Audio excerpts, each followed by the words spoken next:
Um, And welcome to the Core Connection. I'm Mira Rubin here with you on Enlightened World Network. And today's topic is taking out the trash. We can accumulate all kinds of things that have outlived their usefulness, whether they be thoughts or actual material things. And taking out the trash can be very liberating, even though there is no such thing as trash in nature.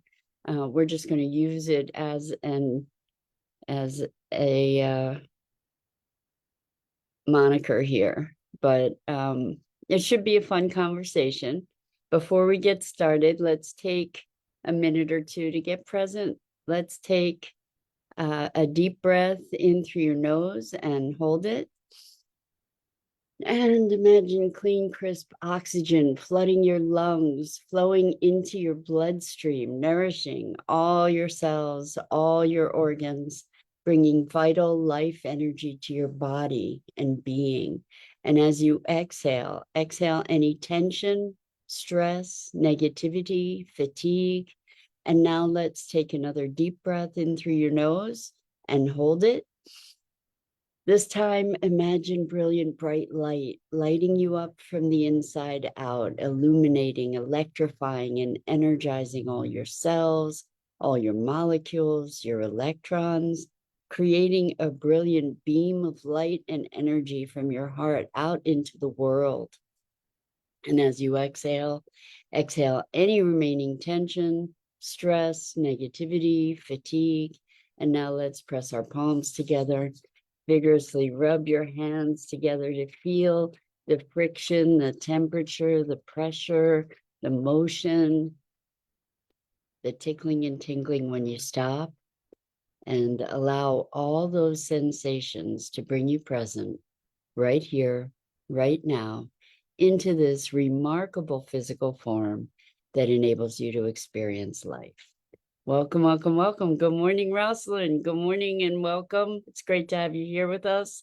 And welcome to everybody else who's joining us. Wonderful to have you here. And today we're talking about taking out the trash. Things can accumulate, negative thoughts, negative patterns, uh, things that are trash, that are decaying, that are rotting, that have just outlived their usefulness. And what does it take to get ourselves to purge this stuff, and metaphorical stuff as well, where we're talking about thoughts and feelings and outmoded perspectives. And we do know that one person's trash is another person's treasure, right? Not always, not always. And let's just have a look at what is the tipping point that allows us to just say, okay, enough is enough. Let's do something about this, and to make the extra effort that is required to maybe confront the overwhelm. Sometimes it can be overwhelming to contend with the um, the clutter provided by excess. Yeah, so it's interesting. I've often thought of and learned about the minimalist lifestyle, and it's something that personally I've recoiled from. um, which is interesting. I mean, I love the concept. Theoretically, I love the concept. And what I notice is that I love the collection of beautiful things that I surround myself with. So I wouldn't call those things trash by any means. Um, they might be to somebody else. There are amongst the collection, there are stones and shells and sticks and all kinds of other things from nature. But what is it that finally allows us to overcome the resistance? Maybe it's resistance or the distraction. Maybe when the distraction becomes so extreme, perhaps, maybe that's when we have to start addressing it. And I wonder, like, what is it when we talk about motivation, and what is it that creates motivation? For many of us, motivation is the vision of what life will be like when all these things are completed. For instance, all these tasks are taken care of. Then maybe it creates a spaciousness. It's interesting. It's interesting to be thinking about what is when we are looking to create spaciousness of body, mind, and spirit. There's a lot of mental house cleaning that needs to take place also, right? We need to be addressing some mental, emotional, behavioral patterns that identify us or that we identify with. So this was really interesting. Yesterday, I was working with a client, and this client has had a lifetime and a long lifetime of anxiety, and they are making breakthrough after breakthrough in finding a sense of ease that they've never had in their whole life. Well, for 60 years of their lives. And what was really interesting is that we were able to identify that there is an aspect, a part of themselves that is comfortable. I love this. This person has a wonderful, wonderful saying. My my favorite miserable. In other words, something that is uncomfortable, but that is, or it maybe it's painful, but it's a known pain. So there's comfort to it because it's familiar. And so what we were able to identify is that there was a part that we were calling the anxiety part that just was reasserting itself over whatever progress we had managed to achieve.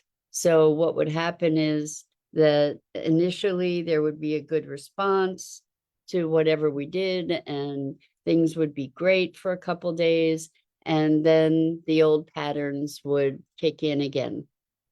And what we got to was that the old patterns had a certain comfort to them. And without them, it was uncharted territory. So without the anxiety, it was like, well, who am I without anxiety, having been so anxious for so long? And rather than just trying to get rid of things,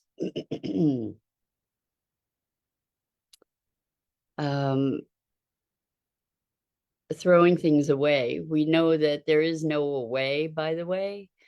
But rather than just trying to get rid of this anxiety, because it really had a lot of power because it kept reasserting itself, what we were able to do was to look at what it was its positive intention. And how could we allow it to express its intention in a way that was more positive, that was more in alignment with the actual intention. So the intention was to motivate and um, to preserve certain level of humanity and humility. And the effect was that it was creating all kinds of fear and anxiety, and it wasn't really motivating. So what was awesome was that we got to transform this anxiety, which we were calling it anxiety. We were able to transform it into a project manager, because really what its intention was to make sure that this person got stuff done, and also a sense of humility as part of that. But it was really, really, really interesting because the anxiety embraced the idea of being a project manager, except it was a bit curmudgeonly in that context, because it it wanted to do things the way that it wanted to do things. It didn't necessarily want to switch things up after so long, but it reluctantly joined the party. So it was fun. It was fun and interesting. And when we go back to this idea of taking out the trash, it's kind of like looking at what the excess is, looking at the clutter, looking at the things that are distracting and create a sense of overwhelm or disconnection, and looking at how we can then address those things. Oftentimes, what I notice is in myself that I tend to, and I'm just starting to identify this actually, I tend to go into sort of a state of overwhelm. And then in that state of overwhelm, there's shutdown. And then, sort of from that shutdown, there's dissociation from the environment. And then, as a result of that dissociation, there's a tolerance um, for circumstances that might not be optimal. So, like leaving things unattended to because of this state of overwhelm, and then from the overwhelm there's shutdown. So there's like an obliviousness to the whatever disrupting factors there might be. I'm thinking, I don't know. I'm not a clinician, and I'm not a diagnostician, but I imagine that this is not an uncommon kind of reaction, um, to, I don't know if it's one of the D's, the ADD, ADHD, OCD. I don't know if it's one of these or if it's something else, but I think it's indicative of certain, like a neurosensitivity. You're so hypersensitized that the only way to cope is to just shut down and then dissociate. So Rosalind says, doing a lot of nothing instead of the new project. Oh yeah, that's a good one. That's something that lots and lots of us do. Rather than taking out the trash or organizing or decluttering, and I'm talking about this physically and metaphorically. We often just sort of wall it off or separate it from ourselves so that we're not as sensitized to it. And then it just becomes more and more overwhelming to address it directly. So uh, I guess the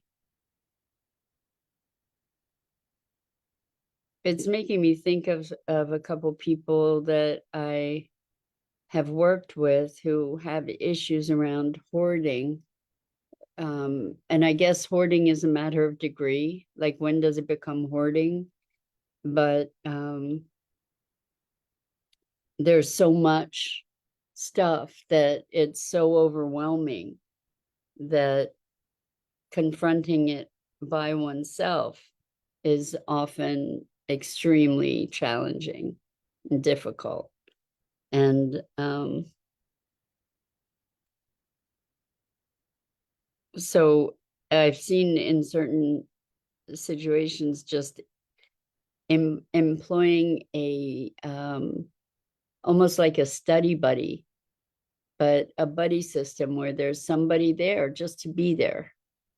And the intention of having that person there is to have the moral support to just do it, to keep doing it. And whereas by oneself, it is easy to go down rabbit holes and get distracted and go into avoidance and all kinds of things like that. But it's interesting because I've noticed with myself every now and then that I just sort of wake up, I sort of shake myself out of that dissociation, and I look around and it's like, oh, okay, stuff to be done here. That was stuff that I was tolerating. It was, oh, and the thing about this is that there's always that low level existence of that stuff that needs to be addressed, whether it's stuff that we've been avoiding in work or communications or actual stuff that needs addressing. And when we have those moments of clarity, maybe, or awareness, it's a really good time to capitalize on them, because they don't necessarily last, again, because of the overwhelm. So the thing that seems to be effective, or a thing that seems to be effective, is to just deal with little corners of things, chunk it down. This is a technique that I've been schooled in, actually. I think it was, I've forgotten whose system it is, but to get everything that you need to do out of your mind and on paper, and then chunk it down. So, for example, if you have a website that you want to put together, rather than having one of the tasks be put together website, break that big task down into the little tasks that are part of it, so that if you have 5 minutes, you can address one of those little tasks. And then it doesn't seem so overwhelming. You can do one thing at a time rather than looking at this big thing that you don't know how to approach. So I think that might be the same thing with taking out the trash, so to speak. I think also that this is where routines can be helpful, is if we create certain routines of, for instance, neatening up on a regular basis, on a daily basis, and disciplining ourselves when, and it is a discipline when something occurs, to address it then. If it's something that's only going to take a couple minutes, for example, like after eating, instead of leaving the dishes in the sink, for example, just washing off the dish. And it's funny because I used to be, and still am sometimes, a leave the dishes in the sink person. And I notice that there's space that's created when I wash the dishes right away. when I address it right away, when I'm able to just make that part of the process. I guess same idea as, in a way, same idea as making your bed. There's a psychological thing about getting out of bed and making your bed before you go and do other stuff. And I have lived many days without my bed made. And I have also lived many days by making my bed. And when I do that, there's something about that ritual, like a completion, and it sets the stage in the room in a very different way.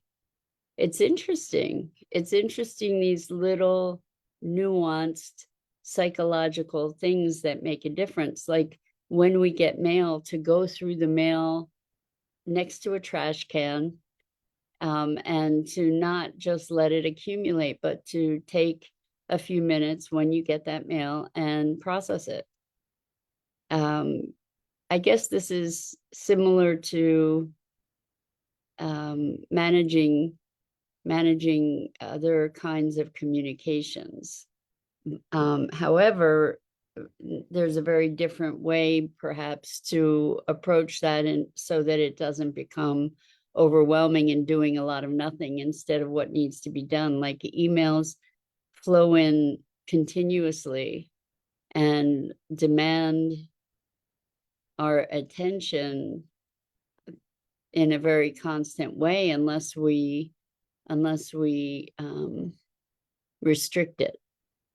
So unless we restrict the amount of time that we, like, not turning off the alerts, for example, because otherwise we get constantly distracted with the nothing that pulls us away from the something that we're trying to do.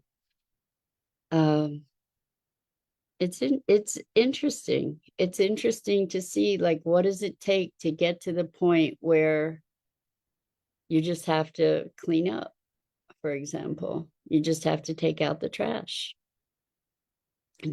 How smelly does it have to get before it gets your attention? Like, how bad does it have to be before you take the action that needs to be taken? Because, too, very easily we can spend all of our time doing a lot of nothing that doesn't move us forward into a sense of spaciousness and expansiveness. So I think we all have different thresholds. And part of that is different capacities to block this stuff out so that it doesn't impact us, or before it finally calls our attention. And I know with folks that uh, have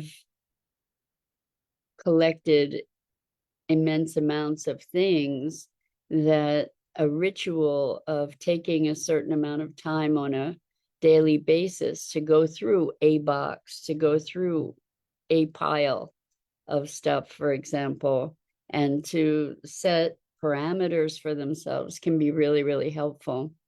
I'm exploring this because I see in myself even an erratic kind of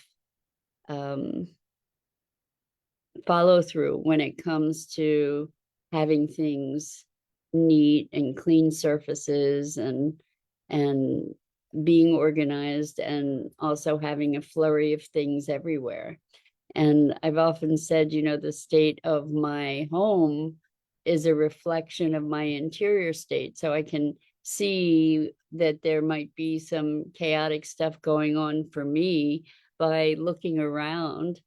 And then we can address that. It's interesting how we can sometimes address that from the outside in as well as from the inside out. Like we can address the internal chaos by creating more calm in the external sometimes. And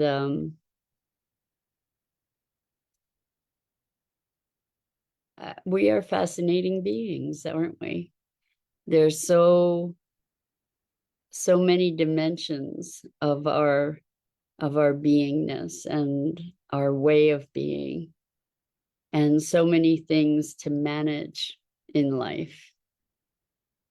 And I think it's only become more so, where we're each responsible for being our own experts.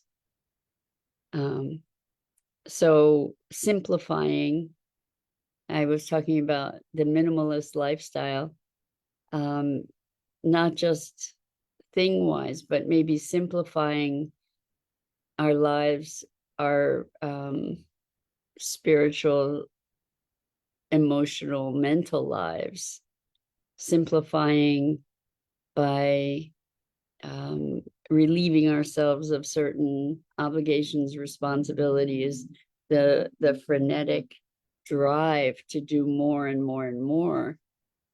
Maybe we can allow ourselves to prioritize and let go of those things that have outlived their usefulness. And maybe that means delegating to other people. Maybe it means giving things away. Yeah, very interesting. Very interesting to notice these patterns and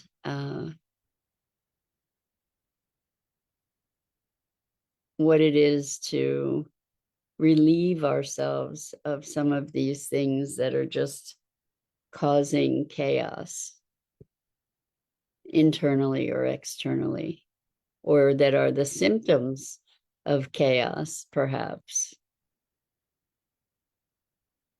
Because when we do that, we do create more space physically, mentally, emotionally, spiritually.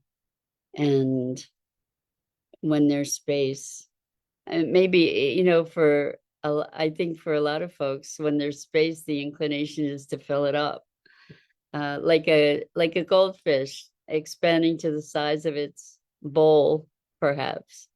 Anyway, things to think about: taking out the trash, being able to discern what's trash and what's not. That's a biggie. Anyway, that's it for today. I'm Mira Rubin. This is the Core Connection, and I go live here each weekday morning at 9 a.m. Eastern on the Enlightened World Network Facebook page and YouTube channel. And as always, it is such a delight to be able to noodle through these thoughts and ideas and experiences together and come up with new perspectives sometimes, and just new questions others. Anyway, until next time, so much love to you.